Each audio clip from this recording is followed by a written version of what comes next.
Welcome to Rollin with the Dolans. I'm Patrick Dolan. And I'm Tamika Dolan. Our podcast dives into the joys and challenges of blending families, our interracial marriage, parenting children of multiple ages, and the journey of entrepreneurship. We share our daily life experiences with a positive but real perspective. So for today's topic, we're going to dive into our interracial relationship for the first time.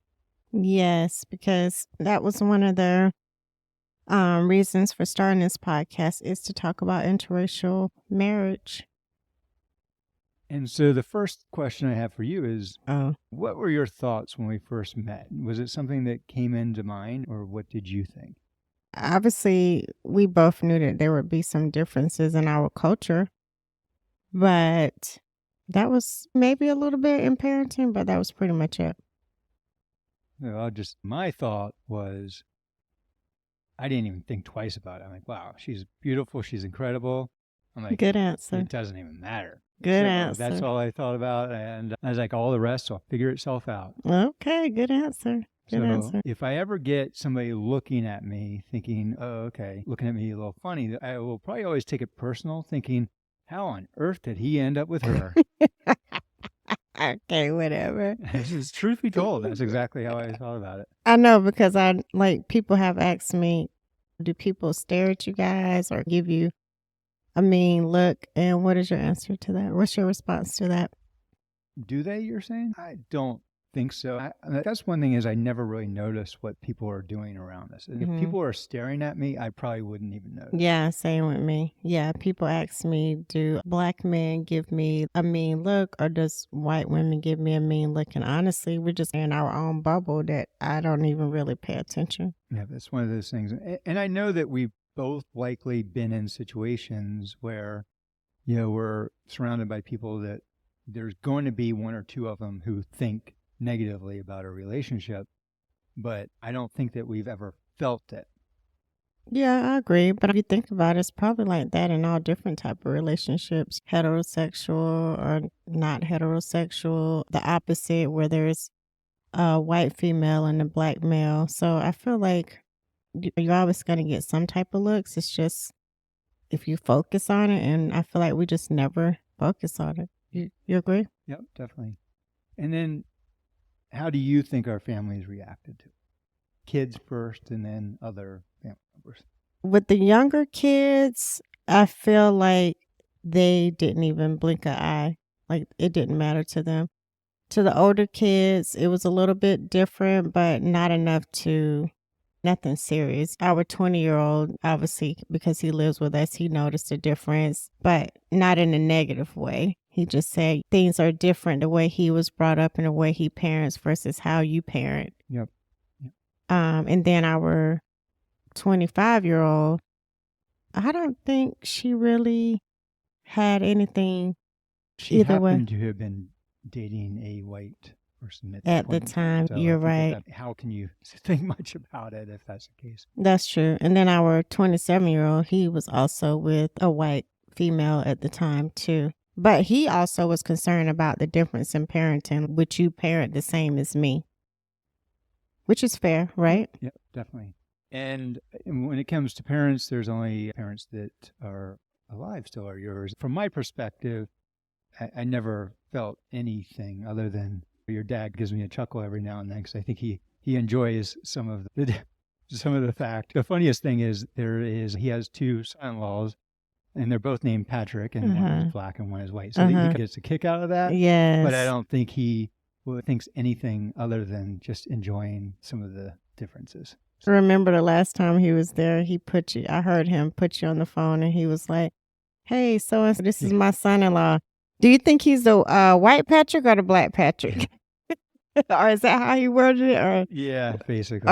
Or maybe he said it a nicer way. Which Patrick do you think this is? And I'm not about to try to act one way or another, so I'm going to talk the same. I'm going to be the same. So here's what you get is what you get. Yeah, I think that's huge too, is that going back to you changing, I would not be attracted to a white man that felt like he needed to, quote, act black, because then you're not really being yourself. And there were some other people, I think, some people who were surprised. But overall, I think maybe one or two negative things that we ran into. But the majority, there might be some surprise with friends, family questions, things like that. But I don't think there was a lot of negative tone to discuss. So I think overall there was, pretty positive. Wait, you have to tell them a really quick 30-second story about your old boss. So it's really pretty simple, and he's a good friend of mine. He saw me, and You have to say what his nationality is.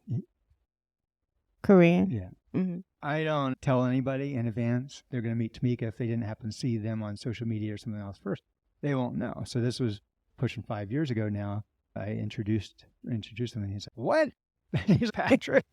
He's the whitest white man I've ever known. And I guess that still applies.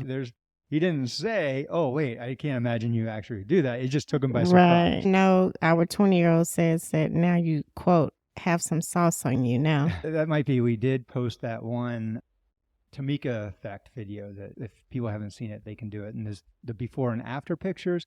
But I like to believe that's just because I'm so happy. Like it's not necessarily a reflection of anything when it comes to that. So here's another one that I want to cover that I think is interesting is it one of your stats? Because you love a good stat. No, I didn't bring any, but have you or your children experienced any assumptions or biases based on your family's diversity? You mean that my younger children? Yeah, any of them. Have any kids? And if you don't have anything, I actually have a couple of things I want to speak to. Okay, you go ahead. A couple of things that happened over the last 2 weeks, I'd say, maybe a little bit more, is one, going to pick up one of our kids. And the assumption was that I was one of the white kids' parents.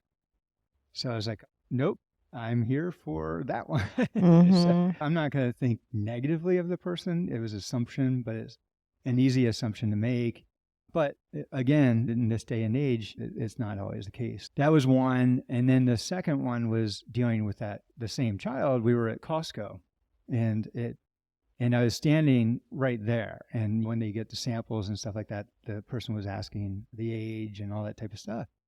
And I'm like, he's with me. I don't think she ever got it. Really? Because I had to explain again that I'm his parent. Okay. Because she kept going on and on about if it was okay. And then I'm like, wait, I don't think you understand. Yeah. And then I think, I still don't even know if she got it in the end, but she's okay. I don't think they're necessarily thinking. They just keep feeding and just checking to make sure that nobody has food allergies. But still, that's a couple of things that happened just recently.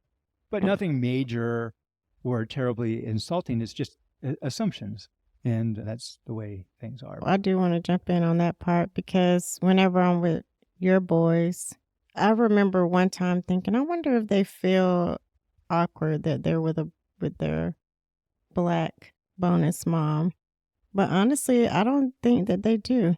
I don't feel like they act any different when we're all together, or I don't know. What do you think? I think if anything, they like it. I think that they like the multicultural aspect of our family. And I think it's something they embrace and overall they enjoy. At least I would want to think so, right? Yeah, they've never indicated anything otherwise to me. All right, so one more question. I'm going to give this question to you, and then we'll wrap it up. What advice do you have for other interracial couples who are raising kids, especially when navigating family or societal expectations?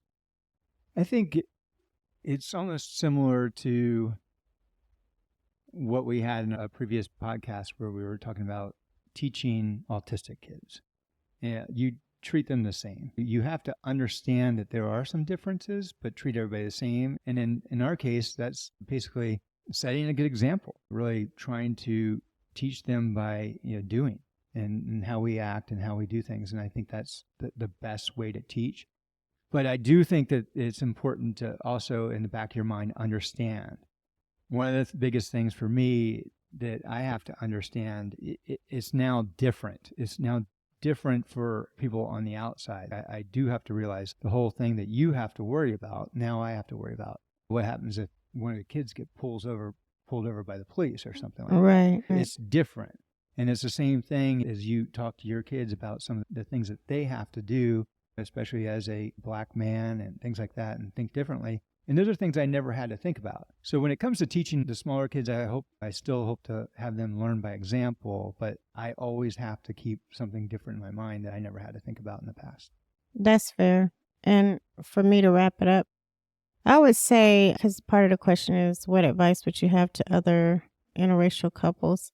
What I have learned just from living life and talking to clients and friends is that there's no specific stereotype. So you can't say, oh, all Black women spank their kids, because that's not true. Or white men let their kids get away with everything. That's not true. Or Black men aren't emotional with their kids, but white men are. That's not true. So I just feel like we're all imperfect parents trying to figure this thing out. And the best thing that we can do is just try to come together and encourage one another and figure it out as we go. And don't pass judgment. That's the huge part. Don't pass judgment. Yeah, and just other thing in summary is like, just embrace it. I think if two people love one another, then I think the rest will work out. But, if people have issues with it, then they're not your friends anyway. That's not the right person. And we had one situation where I think it was questionable whether or not they were really had issues with our relationship. I think they had issues with our relationship. Whether or not it was because it was our difference in culture is one thing. But regardless, if people have issues with the relationship, then they're really not your friends to begin with. Yep, I agree. All right. Thanks for listening. Look for us on TikTok, Instagram, what else? YouTube, and just look for Rollin with the Dolans. I hope you have a magnificent and happy day. I hope that you just have a week that's just filled with love and joy. Ooh, that sounds better. Let me try to type that. I hope that you just listen to your heart and be guided in the best way ever. All right, until next time. All right, until next time. Bye. Bye.